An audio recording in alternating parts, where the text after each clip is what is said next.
main risk factors for preventable chronic diseases are tobacco use, lack of physical activity, and excessive alcohol use. The risk factors have caused unpreventable and preventable diseases like disability and death. To reduce these risk factors, prevent diseases or injury before it ever occurs, reduce the impact of a disease or injury that has already occurred, soften the impact of an ongoing illness or injury that has lasting effects. We all need to invest our time and money in improving healthy lifestyle behaviors by increasing physical activity and improving our diet. By doing this, almost 35% of early deaths will be avoided. Our integrative nutrition health specialist, Betty Olayinka Akinlosotu, aka BOFA, advocates for this every Sunday on Health Corner and Nutrition segments showing on Healthy Living with BOFA channel, where she also features professionals on interview with expert segments. Join us every Sunday, 2 p.m. U.S. time, 7 p.m. UK and Nigeria time, 8 p.m. South African time. See you there. Hello, everyone, and thanks for joining us today on the show. I'm Betty Olayinka Akinlosotu, aka BOFA, advocating for healthy living, and that is wellness. And this is streamed live on YouTube channel. Please and please, I want to really beg you today, my fans, my lovers, show some love. Some love to click on our subscribe button and do the same and click on the notification button for quick notification of our show whenever we start. And please again, show some love and click on like, comment, and share this show to invite your friends and family to the show so that we can both enjoy the show together. Today's edition is informative, very educating because of the topic we are treating today on interview with experts.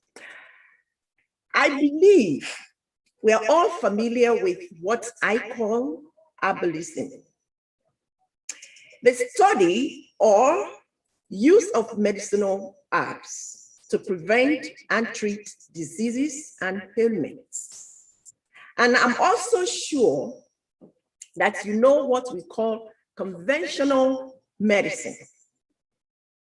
Either one, the use of any of medication can lead to risky or out of character behavior in some of our daily activities, in some of. Today, we are addressing few things on the show today. We want to address the side effects of medication in both conventional and herbal medicine. Do all medicine have side effects? And that's the question we should be asking ourselves. I mean, all the medications used for treating any type of health condition. Should we stop taking this medication if we have any side effect? And the last question we should ask ourselves is, what exactly all this medication supposed to do in our body system? These are the issues we will be addressing on the show today. Now you're about to listen to important message, important information we all need when it comes to medication.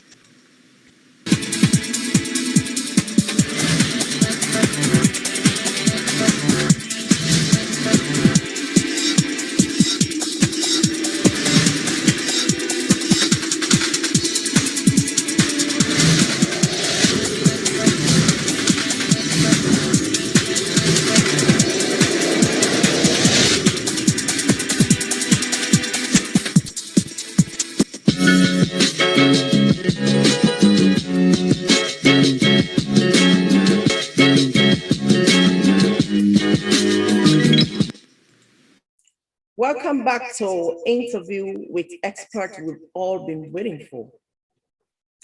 It's so sad and please accept my face this morning.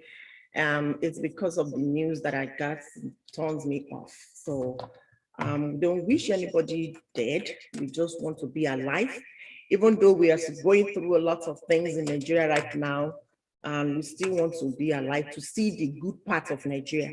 So don't worry, everything will be fine. You will enjoy today's show.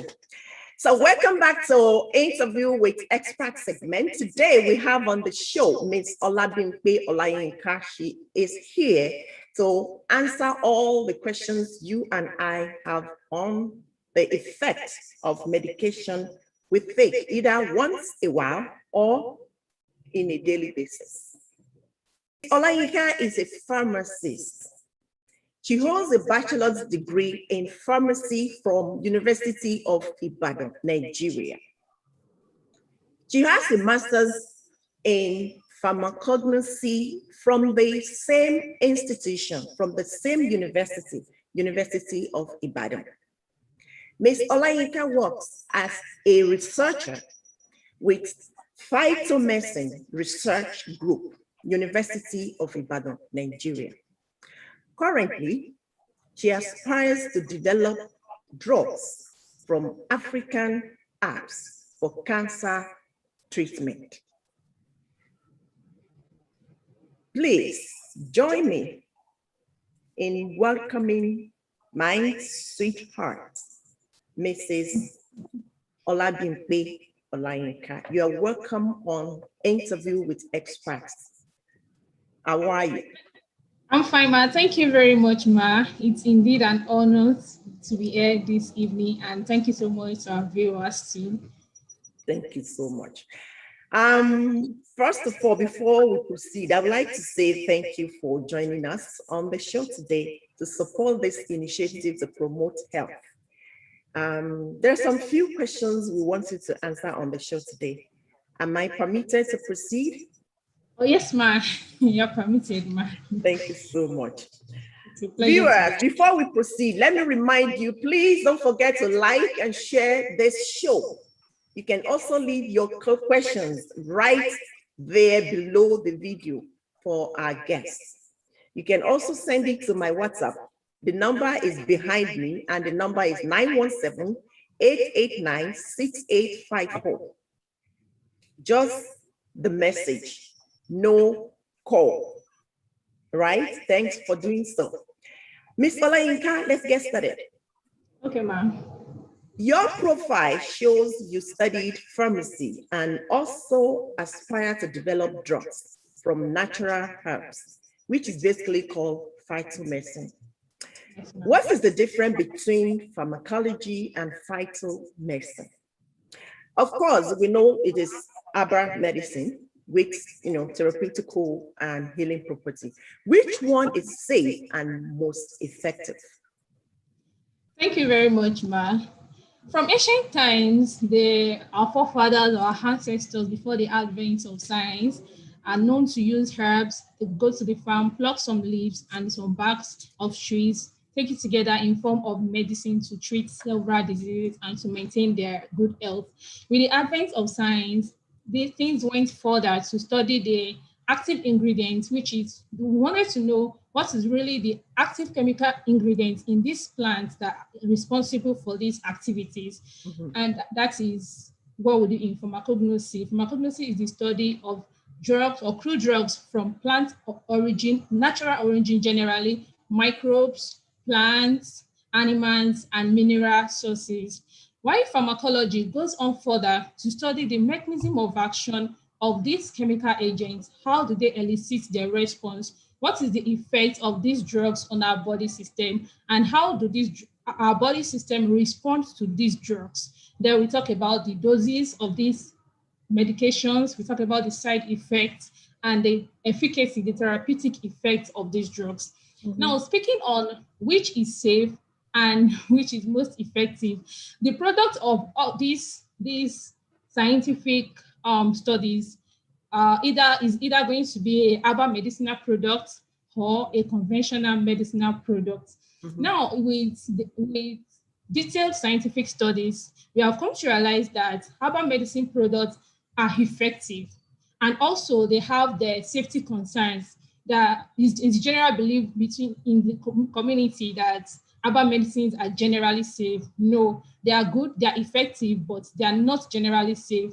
Just like we say that all drugs have potential poisons. Herbal medicinal drugs are drugs and should be respected as such, just like conventional medicinal drugs are also drugs. For example, the WHO has discovered that from some Chinese medicines are found to contain aristolochic acid. And these herbs are even in circulation in Nigeria. We have them, people plucking the leaves, the bark, for treatment of diabetes and other health conditions. And these aristolochic acid found in these plants are found to cause cancer and some urological disorders. But these particular plant products have been banned in some countries like Germany and the US, but then they are still in use in Nigeria today.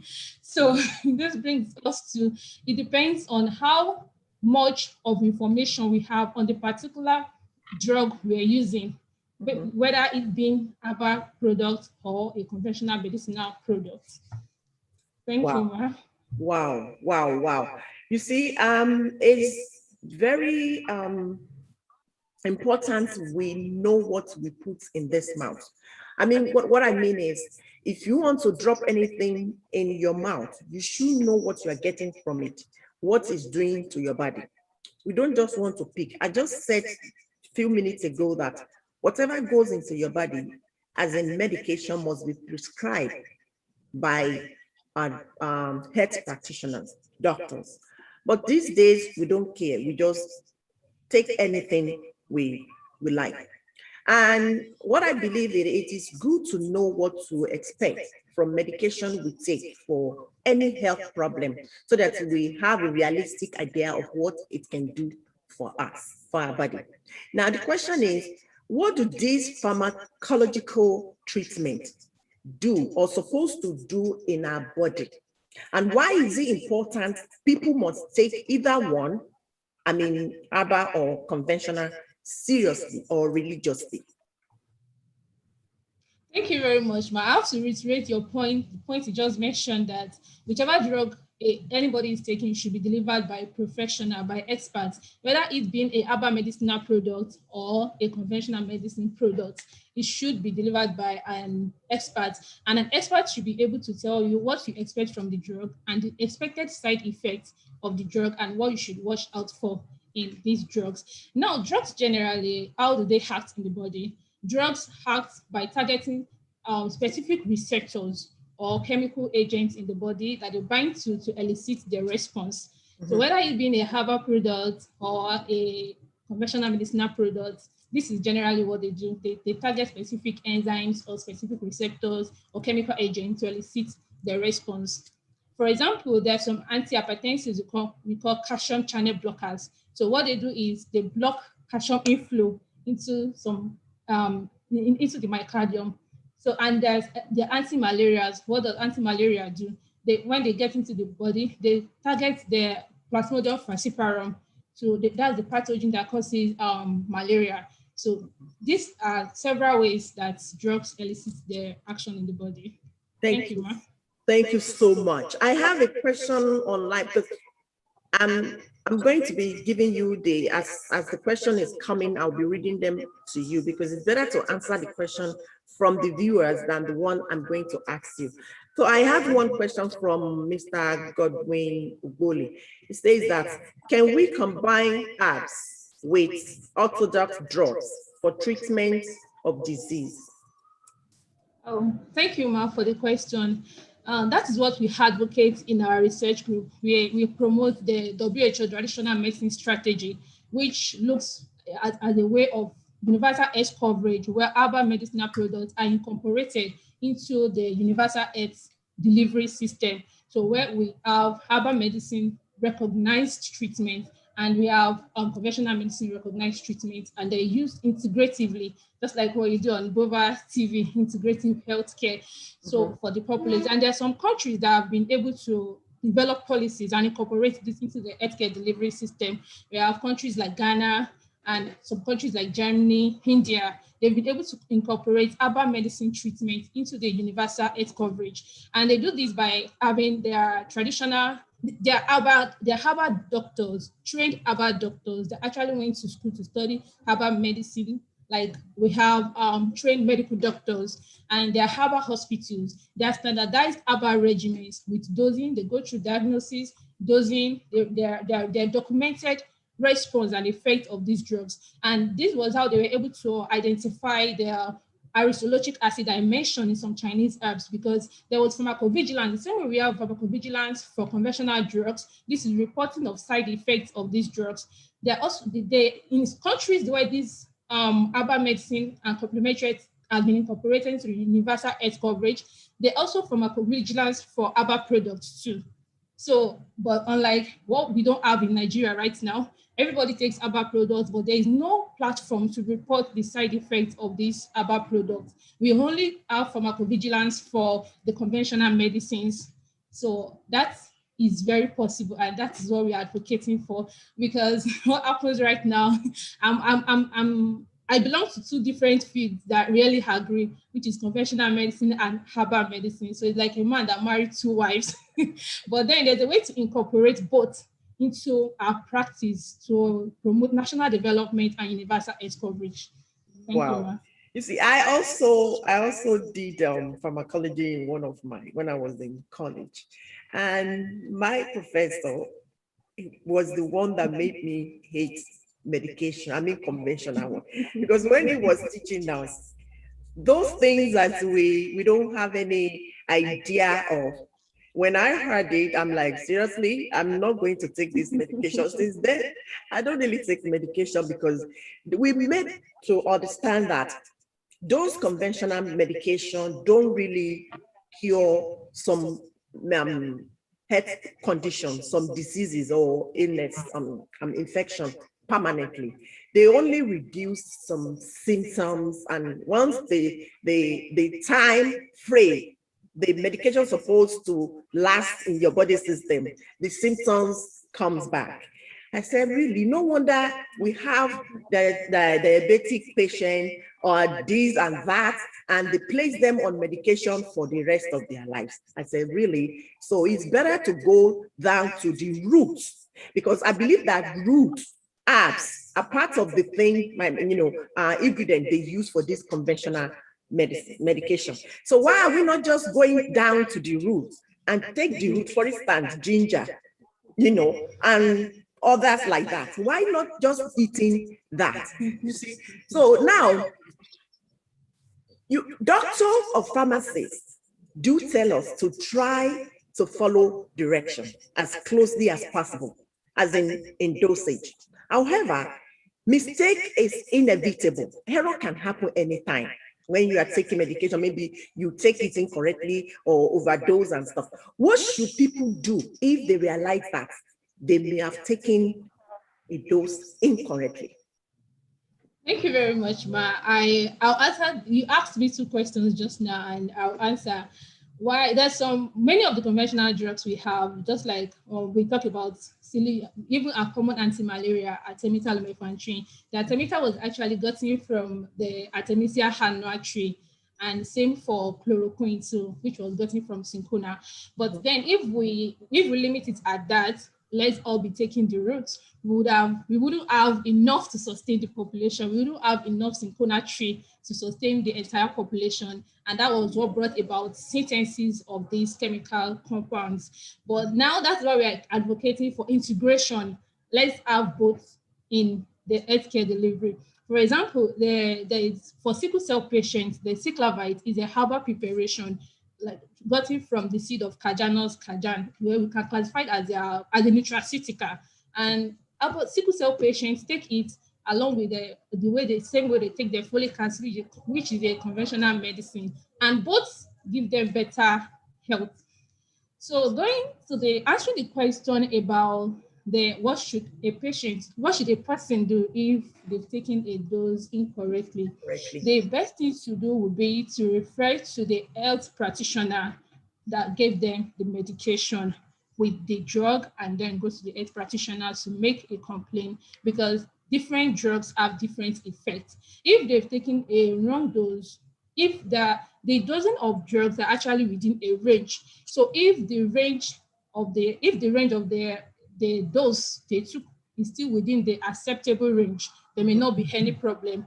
And if the dose is underdose, like maybe they took a dose because there are some people that manage drugs. So they don't want the drug to finish on time. So they manage drug, they don't take the required dose. That way they may not get a therapeutic effect from such drugs. So the health practitioner will know how best to advise them to make a correction to that effect. Thank you, ma'am. So basically, there's no natural way to take care of, incorrectly taking medication. So you should see your doctor or any practitioner around you, right? And the best way to correct that is actually to stick to the instructions, strictly to the instructions given. To read the instruction. Viewers, whenever you are given medication, it's better you follow the instruction. If you are asked to take it twice a day, please do take it twice a day. And if you are having headache and you take one today, I'm talking about the one that are non-prescription now. Non-prescription. Because somebody is asking questions, the same question someone has asked, is saying that, can I take non-prescription drugs, herbal medicine, or other drugs with prescribed medication? That's what we're talking about. The doctor is going to tell you everything you need to know. And besides, like our guest rightly said, Mrs. Olayinka, you need to read the instruction before you start taking. If you don't understand, please ask. Wrong dosage or incorrectly taking medication can lead to many health risks, including death. I'm telling you, but we have to be very careful. So the person that asked that question, the question has been, I guess you joined after the questions have been answered. So you can watch this program again to listen to the question, the answer to your question. So we have to move on now. Now, Miss, is there any other questions there? Okay. I have another one here from my other line. It says that I have been experiencing severe sharp shooting pain from head to toe. Listen very well.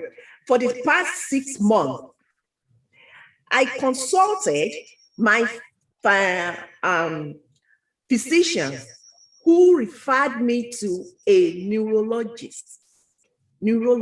That is the person that deals with all this veins stuff, but did not give any diagnosis. Some of the symptoms are weakness of the limbs, vision problems, burning sensation. Do you think phytotherapy, and that is herbal therapy, can work? Thank you, Mark, for the question.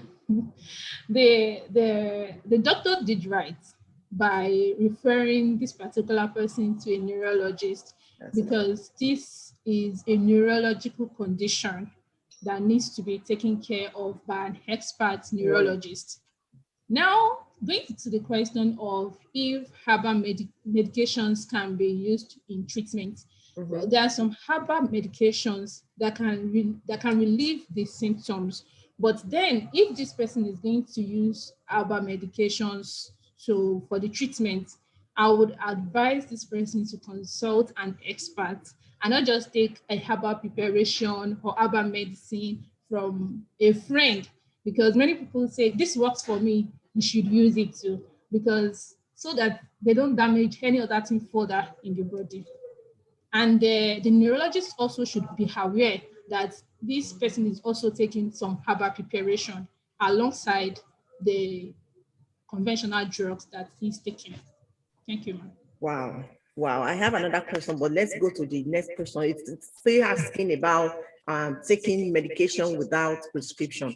but we're going to come back. It's not really the conventional or the other one. I think it's supplement. He wants to know if he can take supplement, you know, or you want to answer that one because he wants to know if he can take supplement without prescription. This same person. No, another person. But if you can take Like supplements without, you know, supplement is not conventional, and some of them are herbal supplement. yeah. Basically, 90% or 99% of supplements are, you know, herbal, right? So he wants to know that can he take supplements without prescription of any of such? Okay, thank you very much, Ma. Many nutraceuticals or supplements, as we call it, are actually classified under over-the-counter drugs. These are drugs that people can take or buy without prescriptions. However, there's a need for caution, because if the person is suffering from some ailments, for example, let's say hepatitis or some liver conditions, it will not be advisable for this person to just go ahead and procure any supplements, because it may adversely affect his health condition instead of improving it. So all I would just advise is, if this person has a particular health condition, the medical practitioner should be aware that he's going ahead to get any supplements, because depending on the health condition of this person, the supplement may not give a beneficial effect that is expected. This is what I say on this program. I always say this. I tell people that no medication should be taken without prescription, including supplement. Take supplement without consulting your doctor is dangerous as well, because there are some supplements you also need prescription before taking it, such as vitamin D. You need to run a test to know whether you are low or high in vitamin in your body system before you can be told by your doctor that, okay, take this so amount to regulate it or to make it exact, you know, amount of vitamin you need. So this is the reason why we must see a doctor, except if there are some supplements that you don't need prescription for. Like vitamins, you need some vitamins, you need prescription, especially vitamin D, you need prescription for it. And some people that have health problems, they might probably need that because they need to run some tests before they can just do that. Now, in case you're just joining us for the first time today, please don't forget to like and share this show. Somebody is out there waiting for this information. And you can also ask questions. Please speak out. Don't keep quiet. Writing questions to ask is not that bad. It's not heavy. It's not a big deal that you would do. It's better you write it now, because I realize that something goes on in Nigeria. They don't talk. They don't say their mind. Even if they are going through pain, they live with that pain until they get hurt with that pain. When you ask question now, you see solution to your problem and you start looking for solution immediately, rather than keeping quiet and live with it until it's taking life. Please don't let us do that. Leave your question right now. Also share this program. Like, comment, whatever you want to do it now. We have a few minutes for our guests to disappear on this program, and we're not going to have this conversation again. Maybe when she returns, it's going to be on different things, totally different from this topic we're treating today. I think we have questions. So please leave your message, your comments, your questions. Our guest is here to answer all our questions. Okay, Mr. Kayode Salau says, I'd like to know if there are economic potential in herbal medicine. You want to go ahead and answer that before I read the second? Okay. Thank you, Ma. Yes, there are economic potentials. In fact, it's one of the tools that can be used for nation building and empowerment generally, because for countries that the herbal medicine practice has been standardized, many of these products, many of these resources that we need to compound herbal medicines are locally sourced. Especially for a country like Nigeria, we have the herbs here. So by incorporating policies that encourage the use of these herbal medicine when it is standardized, we're also empowering people. We're empowering the pharmacists that will be in charge. We're empowering the farmers that are going to be planting these herbs. And in a way, we're also improving our exports, because many of the drugs we use in the country, even supplements, most of them are imported from other countries. So that importation of drugs will be reduced, and it can boost the economic growth of the country generally and the individuals. Thank you, Ma. Thank you so much for answering that. Another question is coming from Mr. Onitiju Kende.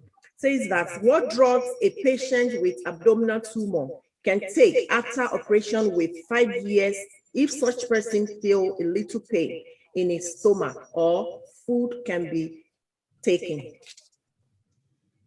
Thank you, Ma. For such a patient that had abdominal tumor, many of the drugs that are taken orally goes through the gastrointestinal tract, this affects the rate of absorption and the extent of absorption. For such a person, I would recommend that you refer to his medical, to his specialist that is handling his care.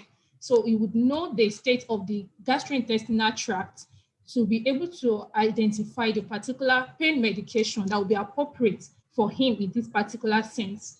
So this is not just a general situation now. He has a pathological condition that may affect their drug absorption and the effectiveness.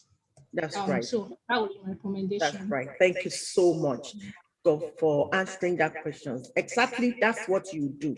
Because if you ask me the same answer I'm going to give, and if you ask any doctor, the same answer they will do if they are not the one specialized in that on that condition.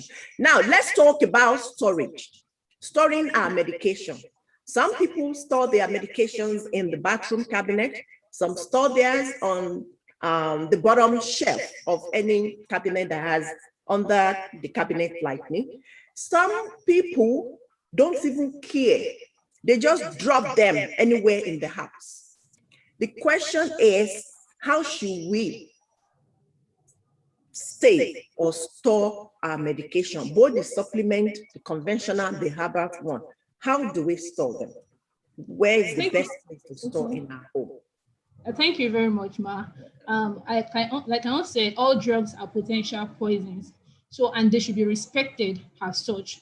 So generally, many drugs, we are advised to keep many drugs at room temperature, which is 25 degrees Celsius, in a cool, dark place away from direct sunlight. And there's a reason why drugs come with packaging. Many times people remove these drugs from this packaging and then just leave them anywhere in their house, especially in the kitchen. The kitchen is not the best place to keep your drug, because the temperature in the kitchen most times is more than 25 degrees Celsius.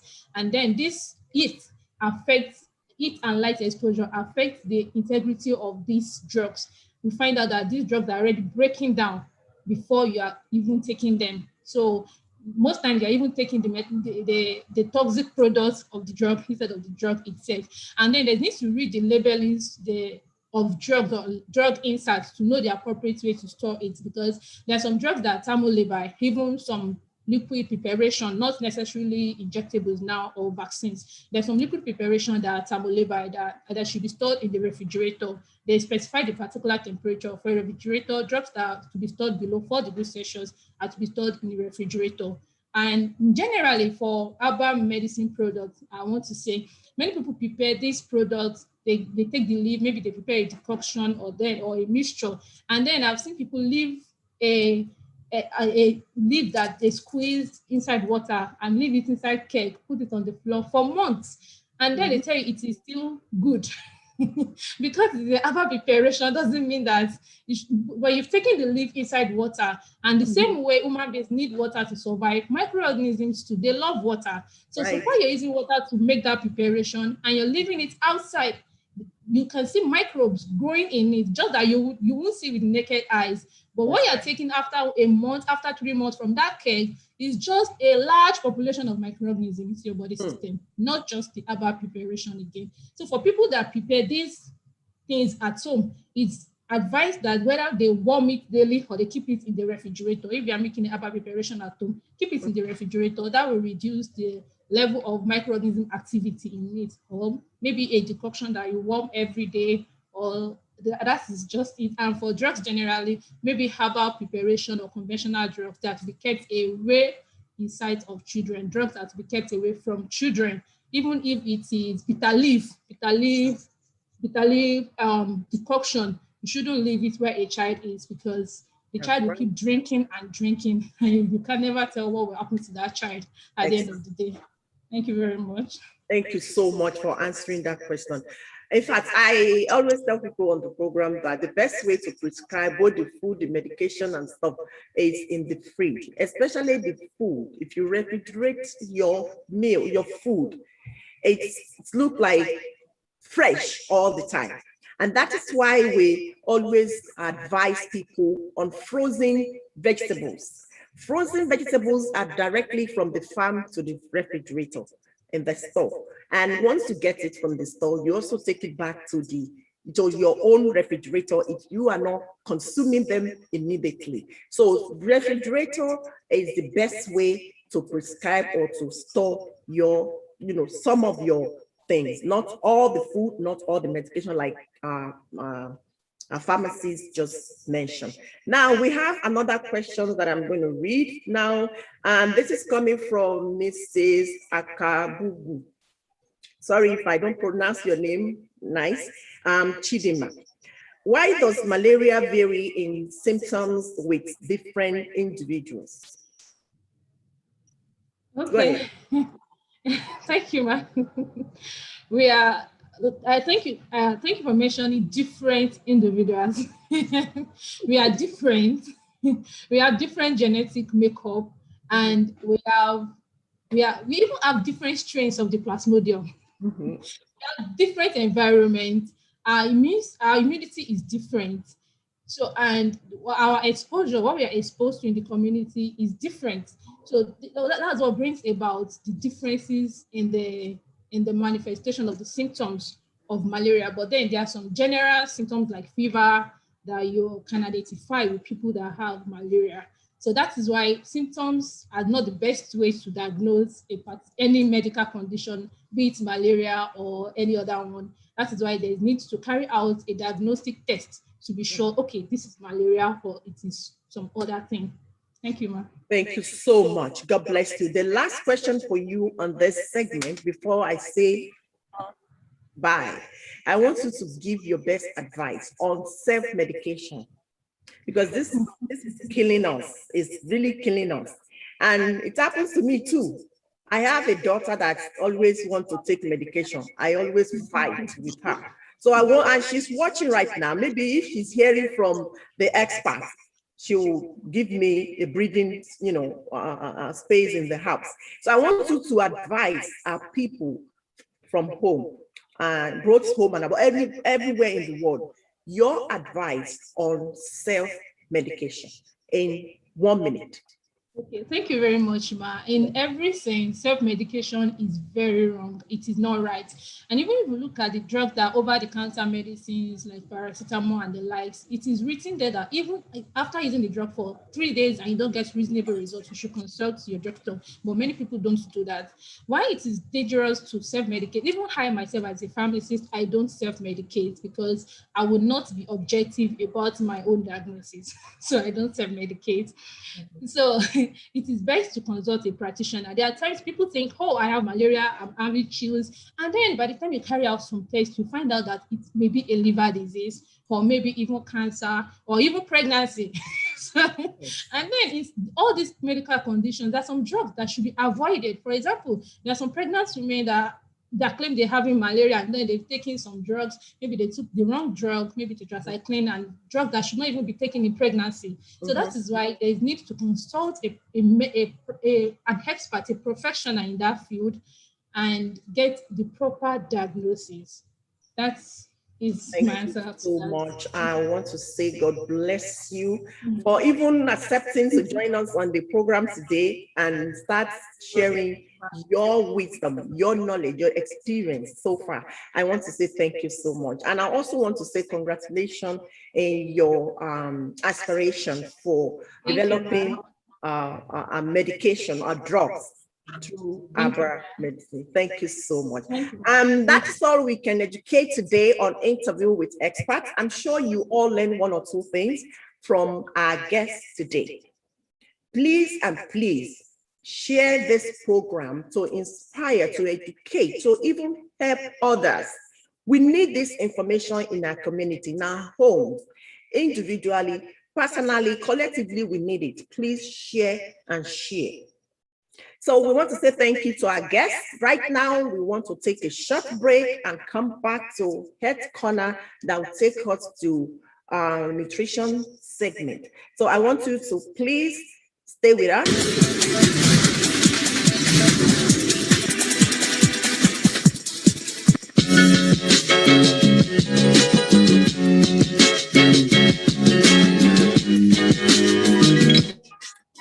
All right, you're welcome back to Health segment. Another moment we've been waiting for. We have a few minutes to run through our Health Corner. What do we have for us today on Health Corner? Again, if today is your first time, please subscribe, like, comment, and share this show. It's for our benefit and for others there. You don't know who you're saving is or alive. Thank you so much for joining us. Last week on Health Corner, we educated on keeping both our kidneys and urinary tract healthy. Today, we're talking about diarrhea. Honestly, by now, we should by now know what diarrhea is, because it's one of the common symptoms in most cases. Most diseases, most infections we talked about on this program every time. It's one of the symptoms we talked about. It's almost all the diseases that have diarrhea symptoms. It's a common symptoms in some diseases, infections, or any illness. It is not disease, it's a symptom. Of course, diarrhea is when feces are discharged from the bowel frequently and in a liquid form. It is a bowel infection caused by a virus depicted by running stomach. What are the common causes? Let's look at causes, possible causes. Again, diarrhea is not always related to an underlying condition. Get that fact. It's not because you have any disease or any underlying condition, that's why you are having diarrhea. It could be anything. You can eat something and start troubling your stomach. You start, like a few days ago now, I took beetroot. I've been taking it for a while. I stopped. Then now it's like my body is adjusting to it again. So since yesterday, coupled with the food that I ate, the beans, the vegetables, it made it worse that have been having bowel movement since yesterday. I stopped eating certain things that can aggravate it. So it's not really related to an underlying condition. Know that. However, it may be caused by stress, anxiety, medication such as laxative or antibiotics, like the one I would say, the beetroot that I took it just to cleanse my system so that I can be free, because I realized that I'm gaining weight. So things like that, I do once in a while to reduce it. So get that. And the symptoms are thin and pale look, of course, when you have frequent loose and watery stool. I mean, too much of feces and urine, you will definitely look pale and lose weight. Just like the one I did now, I lose some weight because I know I'm gaining weight. You can do, if you take some laxative medication or antibiotics or anything, or food, probably food like F4, vegetables, beans, beetroot, you cleanse your system, you will definitely have bowel movement. You go to bathroom and release this feces out. Other than that, symptoms of chronic diarrhea are urgent need to have bowel movement, abdominal cramps, abdominal pain, fever, nausea, bloating, blood in the stool, and of course, mucus in the stool. If you have these symptoms, definitely it's a chronic diarrhea. You need to see your doctor for treatment. And the treatment includes medication, therapy, and self-care. Medication, if we want to look at the side of medication, regarding that medication, there are many methods of medication, but I will mention few. Antibiotics. This treats bacterial infection. If you see your doctor and you are given antibiotics, that means this diarrhea is caused by bacteria. Anti-diarrhea agents also can be applied. These are used to control diarrhea. Another treatment is therapy. Therapy like intravenous therapy. This is when fluid, medication, and nutrition is medically delivered directly into your patient's vein, to your vein.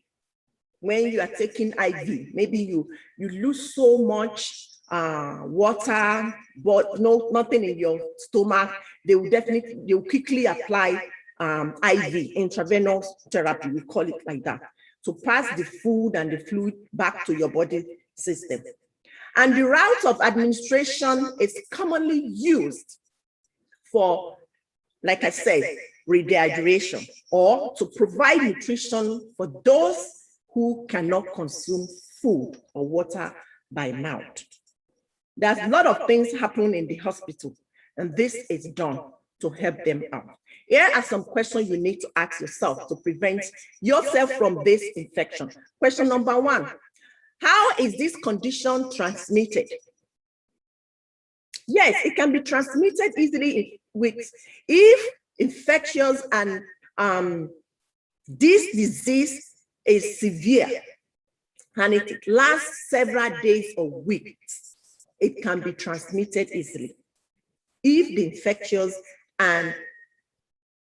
infection lasts several days or weeks, it can be transmitted. Another question you need to ask is, does diagnosis require lab tests or imaging? Of course, yes, the chronic one requires lab tests or imaging. Another question you need to ask yourself is condition treatable?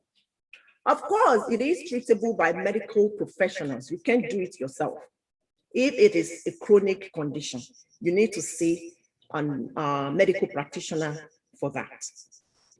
Now, there's something we call complication. The complicated part is, if untreated, diarrhea can cause dehydration. It can cause dehydration. Your body dry off fluid, which can be life-threatening. And dehydration is very dangerous, especially in children, older adults, and those with weakened immune system particularly. And the last one I want to talk about is self-care, and that will take us to nutrition segment now. We have about 5 minutes to run through that. So I want to talk about self-care. If you have diarrhea, you want to drink plenty of water with electrolytes. You have to look at that water. You want to buy it from the store, you will see electrolyte written there. That's the water you need to replace the fluid that you lose through that passing out the feces. Another thing you want to do when you are having your self-care in control, you want to do oral rehydrating solution. which contain potassium and sodium. This will help maintain electrolyte balance. You want to look for either the drains, the fluid, anything that will give you sodium and potassium. The next one you want to do, you want to have food containing probiotics like yogurt. That is what I took last night, because I realized that I'm losing so much now. So I took yogurt. You can do the same thing if you have diarrhea. And lastly, for self-care, you must avoid milk products at this time. That is what you need to do. Now let's talk about, we have a few minutes. Let's talk about the best food to stop diarrhea. And this type of diet is called BRAT. BRAT diet. And this is the way you remember BRAT. Bananas, rice, applesauce, and toast. That is BRAT. So if you remember that, you are good to go. In fact, you will become a doctor, prescribing it for other people. That really, you have diarrhea, just go for BRAT diet. You're good to go. Banana, rice, applesauce, and toast. Toast, I mean bread, slice, put it in the toast, and that's it. That is your diarrhea diet. What does this food do in your body? This food helps stop diarrhea as quick as possible. And they are as easy as anything that digests. It provides soluble fiber and contains potassium to help prevent electrolyte imbalances. You can also supplement on ginger, garlic, essential oil, and aloe vera supplement. These are the things you will take if you have diarrhea going on in your body system. Please and please be honest with yourself and avoid this food when you have diarrhea. Spicy food, citrus, greasy fatty food, meat, raw veggies, fruit, alcohol, and artificial sweetener. Why you want to avoid fruit at that time is because it contains fiber, and once you are taking fiber, it makes you digest, absorb everything, you begin to release them out. You know, we talked about digestion, indigestion, that if you really want to ease yourself from indigestion, you must eat fruits and vegetables to receive more fiber.